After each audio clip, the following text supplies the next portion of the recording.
हीच मुची प्रार्थनान हेच मुचे मागणी हीच मुची प्रार्थनान हेच मुचे मागणी. Hello friends, good morning. In the last period we started journey to the west, and today we are going to see the remaining part of this story. We have seen already passage number 1st, 2nd and 3rd. Now let's start from passage number 4 from page number 18. The way back home was also equally difficult. बघा काय सांगणं आहे.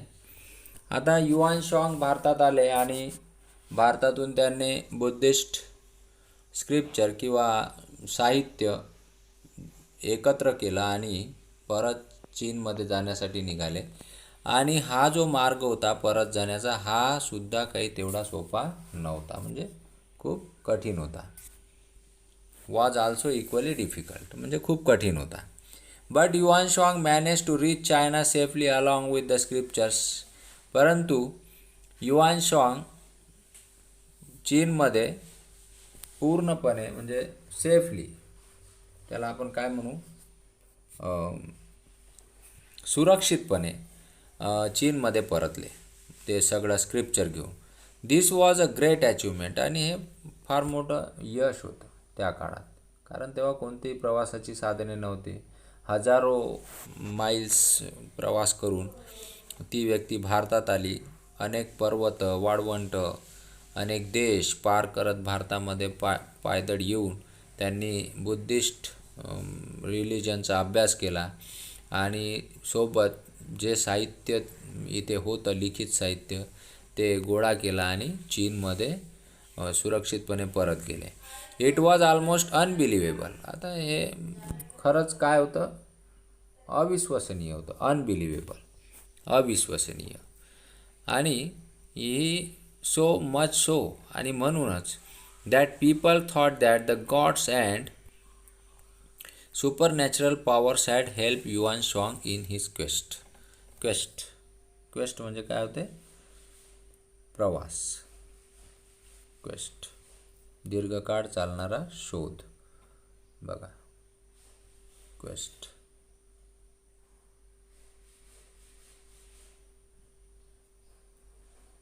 नवीन शब्द आहे. Long journey. Long journey म्हणजे quest. खूप कालावधीला खर्च करून केलेला प्रवास जो असतो त्याला क्वेस्ट म्हणतात. This gave rise to many interesting folk tales. आणि याच्यामध्ये अनेक दंतकथा निर्माण झाल्या. Centuries later an epic novel called journey to the west was written about this famous pilgrimage. आणि या तीर्थयात्रेवर शेकडो वर्षानंतर एक महाकाव्य, एक ग्रंथ, ज्याला आपण इपिक म्हणजे काय होते, महाकाव्य, इपिक, आणि नॉवेल म्हणजे कादंबरी. एक महाकाव्यरूपी कादंबरी लिहिल्या गेली. आणि the novel made up of many of folk tales. आणि त्याच्यामध्ये अनेक दंतकथा, फोक टेल्स म्हणजे दंतकथा, लोककथा, ज्याला आपण काय म्हणू, लोककथा. अनेक लोककथा त्याच्यामध्ये सांगितल्या गेल्या. The novel and the stories in it are still very popular. आणि त्या कादंबरीमध्ये असणाऱ्या ज्या लोककथा आहेत त्या आजही कशा आहे, खूप प्रसिद्ध आहे, लोकप्रिय आहेत, पॉप्युलर आहेत. The novel tells us that there are many demons and evil powers who are eager to kill and gobble up the holy monk. आता याच्यामध्ये जे या लोककथांमध्ये, या नॉवेलमध्ये जे सांगितलं आहे त्याच्यामध्ये असं सांगितलं आहे की अनेक राक्षस आणि दुष्ट शक्ती ज्यांनी जो पवित्र होली मंक म्हणजे प्रवासी, होली मंक, त्या मंक कोणासाठी आला आहे, युआन शॉंग. हा जो प्रवासी होता, तीर्थयात्री होता, याला खाण्यासाठी अनेक किंवा मारून टाकण्यासाठी अनेक दुष्ट शक्ती आणि राक्षसांनी प्रयत्न केला. Who would save him. आता प्रश्न आहे की असा झाल्यानंतर त्यांना कोणी वाचवलं? Who would save him. Who would vanquish the demons. Who would vanquish the demons? आता या साधूला, या भिक्षुकाला, युआन शॉंगला कोणी वाचवलं किंवा त्या दुष्ट शक्तींना कोणी हरवलं? वेल, द गॉनियन डायटी. गॉनियन डायटी म्हणजे देवता. त्याला कोणी वाचवलं? देवाने वाचवलं. गॉनियन डायटी. डायटी म्हणजे काय होते? देवता, गॉड. काय होते? गॉड. वो is the goddess of mercy. आणि हे जे देवता आहे ते कोण आहे? मर्सी. मर्सी म्हणजे काय? आपण ज्याला माफी किंवा दया दाखवणारी, दयेची देवता. दयेची देवता. Has seen to that. आणि हे सगळं ती पाहत होती आणि तिनेच त्यांना वाचवलं. She has assigned this task to 3 special people. आणि या दयेचे देवतेने काय केलं? या कामासाठी 3 लोकांची निवड केली. 3 स्पेशल पीपल, विशेष लोक. त्याच्यामध्ये कोण होते? सन वुकांग और द मंकी किंग. सन वुकांग, ज्याला मंकी किंग सुद्धा म्हणत होते. झू बाजी किंवा त्याला पिक्सी म्हणत होते. अँड शा वुझिंग और सँड प्रिस्ट. म्हणजे 2-2 नावं. एकाला काय? 2-2 नावं. हे लक्षात ठेवा. सन वुकांग म्हणजे मंकी किंग, झू बाजी म्हणजे पिक्सी, अँड शा विझिंग म्हणजे सँड प्रिस्ट. असे 3 लोकांची या दयेचे देवतेने म्हणजे गॉनियन डायटीने निवड केली. नाव these 3 characters are no saints. आता हे जे 3 व्यक्तिमत्व होते, पात्र होते, हे काही संत नव्हते. In fact though they all have supernatural powers. तरी देखील त्यांच्यामध्ये एक सुपर नॅचरल म्हणजे अदृश्य शक्ती होती. देवांनी दिलेली एक अदृश्य शक्ती होती. They are non trouble makers. आणि हे कशासाठी प्रसिद्ध होते? ट्रबल मेकर्स म्हणजे नेहमी गोंधळ घालणारे किंवा ज्याला आपण म्हणू खोड्या काढणारे, ठीक आहे, अशा प्रकारचे, कोणाशी न पटणारे, असे ते लोक होते. So the gods have thrown them out of heaven. आणि म्हणून देवांनी त्यांना काय केलं होतं? स्वर्गातून बाहेर काढून फेकलं होतं. However the kind deity Guanyin has offered each of them one. आणि म्हणून मग जे दयेची देवता होती तिने या प्रत्येकांना एक ऑफर दिली. काय सांगितलं? 1 मोर चान्स. आणि पुन्हा एक संधी देण्यासाठी त्यांना एक काम सोपवलं. If you help the holy monk in his pilgrimage to India. जर तुम्ही या साधूला भारतातील तीर्थयात्रेस तुम्ही मदत कराल. If you use your powers for this good work. जर तुम्ही तुमची शक्ती या चांगल्या कामी वापराल. Then you may return to haven.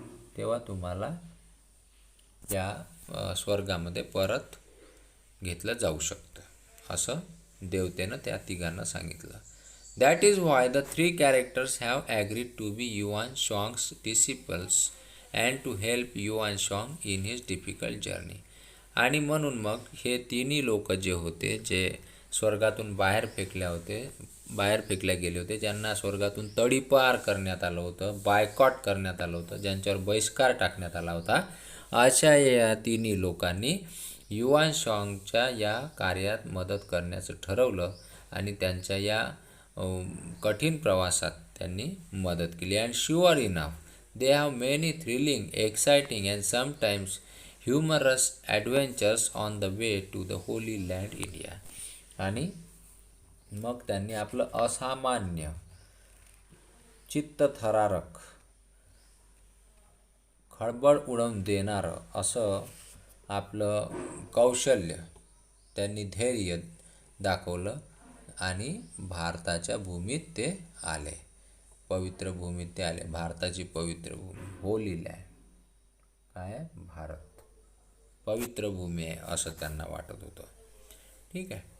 The most powerful among the 3 disciples is Sun Wukong. आता या तिन्ही लोकांमध्ये सगळ्यात जास्त शक्तिशाली कोण होता? सन वुकॉंग होता, ज्याला आपण काय म्हणतो? मंकी किंग म्हणतो. काय म्हणतो? Monkey king. सन वुकॉंग म्हणजेच काय? Monkey king.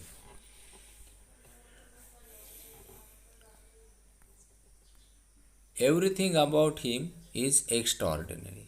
त्याच्याबाबत सर्व काही एक एक्स्ट्राऑर्डिनरी म्हणजे असामान्य होतं.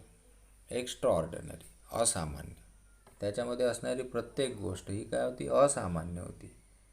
ही was born when winds blew over a huge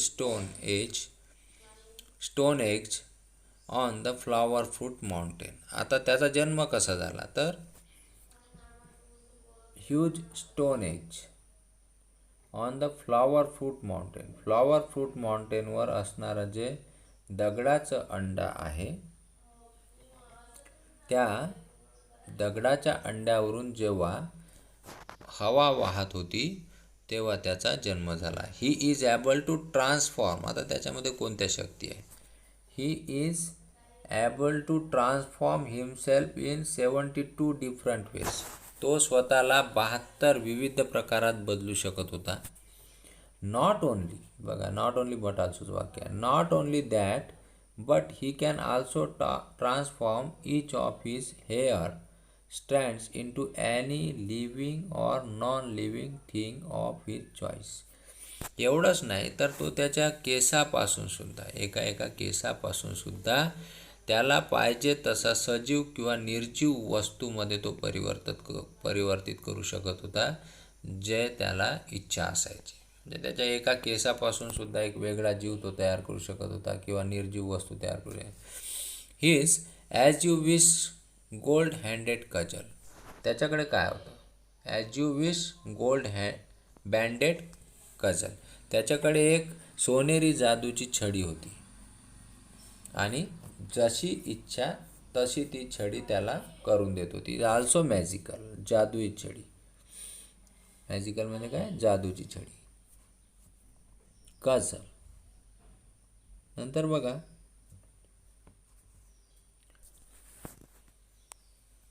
पुढे, it can grow as big as a pillar supporting the sky. तो एवढा मोठा होऊ शकत होता की जणू काही आकाशाला एखादा पिलर लावा, स्तंभ उभा करावा, स्तंभ उभा करावा, एवढा मोठा होत होता आणि आकाशाला टेकत होता. बट ॲट अदर टाइम्स, परंतु काही वेळेस, it becomes as tiny as a needle. परंतु तो कधी कधी तर एवढा लहान होत होता की जणू काही एखादी सुई आहे, नीडल आहे. Then the monkey king just tucks it away behind his ear. Sun Wukong can travel thousands of kilometres. आणि कधी कधी तर तो हजारो किलोमीटरचा प्रवास तो करू शकत होता. समरसॉल्ट, वन समरसॉल्ट म्हणजे एक प्रकारे एवढ्या वेगानं जायचा की तो अदृश्य होऊन जायचा.